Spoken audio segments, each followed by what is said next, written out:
Alright guys, Rich here from the RC Network, and this is going to be build update number 1 on my team associated B44.3. Now I've got to say I've actually missed building a team associated kit. If you remember way back when I did the 44.2, which was my first team associated kit, and then I also did the B5M. I've got to say that their attention to detail on not only the instruction manual, but also the quality and fitment of parts is just, there's no comparison to almost any other company out there. So I've really kind of appreciated that, and I've missed it too in a sense. So it's really nice building this 44.3 kit and just getting re-familiarized with Team Associated and their standards. So with the kit so far, I've actually had no issues whatsoever. All of the parts bags are very well labeled. I actually really like that about Team Associated. I've built kits in the past where there's always like leftover parts and you're not sure, is it in a future step, is it not, did I miss something?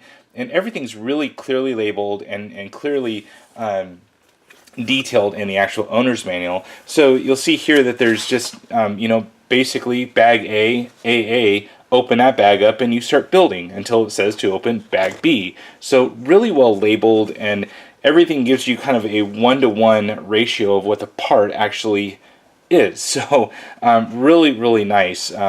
They give you lots of different notes on what to put where as far as fluids, and it kind of says, one drop only right here of the CA glue on the spring or on the retainer clip for the CVD. So really nice info in here. I kind of had to, remind myself to read everything, because a lot of owner's manuals these days are just kind of visual stuff and not actually written out. So kind of a nice change here.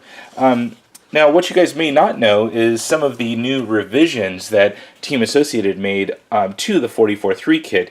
With a little criticism when it was first released, I actually spoke to Tim over at Team Associated, one of the lead developers of the 44.3, and he kind of gave me a breakdown of all the new changes, and as minor as they are, they kind of fixed some of the initial issues with the 44.3 when it was released. Now, the first thing that got a lot of criticism was the input shaft that goes from the pinion to the bevel gear on the differentials. So it does take an E-clip, so you have to have some precision there, but they actually lengthened the flat spot, so there's a little bit more wiggle room to get that E-clip on. So I actually installed mine first shot. I didn't have one flying across the studio, or and I got it first chance. It was really nice. I had no issues with the new revision of those output shafts. So really nice. Next thing they did was they updated all the shims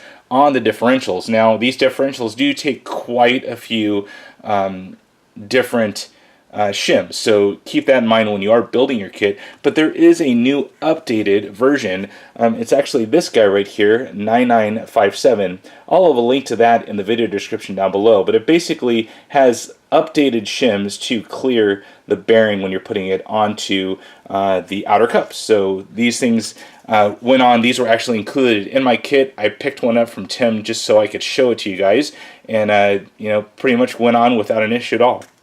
Last thing that they did on the actual new revision of the 44.3 was they actually put 4 different holes here on the bottom. Now, this is for the new floating servo mount. Originally, on the original release, there was only one set of screws, and it had the servo mounting over here. Well, they went ahead and gave you the option to kind of mix and match some of your components, whether or not you want to flip your servo over to the other side to get maybe a little bit better weight bias left to right. So kind of didn't cost them anything to do it. They throw on 2 extra holes, just so there's a little bit more versatility here of the 44.3.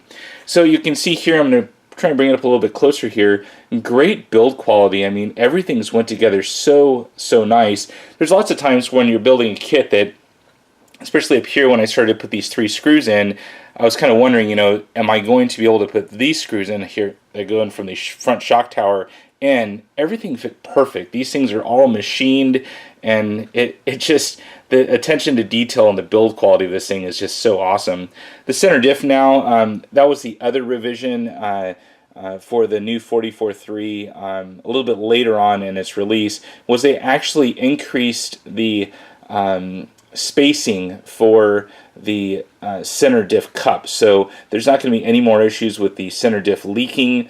It is a little bit beefier around where the 4 screws go in that hold it all together. So nice that they saw the issue. Lots of drivers reported it, and Team Associated fixed it. So pretty cool.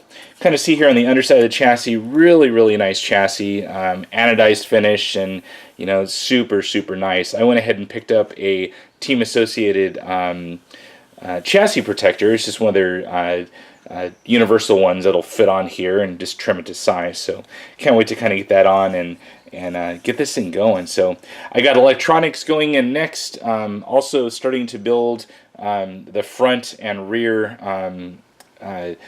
outdrives and everything, and putting on the knuckles and the hub carriers. Already built the CVDs. That was one of the first steps you got to do. And then now I'm about ready to mount the motor in.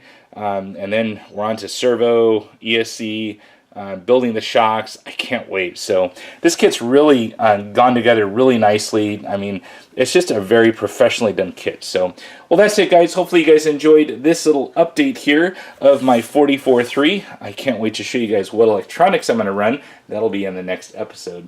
Anyways, guys, comments, questions on down below. And as always, thumbs up and subscribe. That's it for now, guys. Over and out.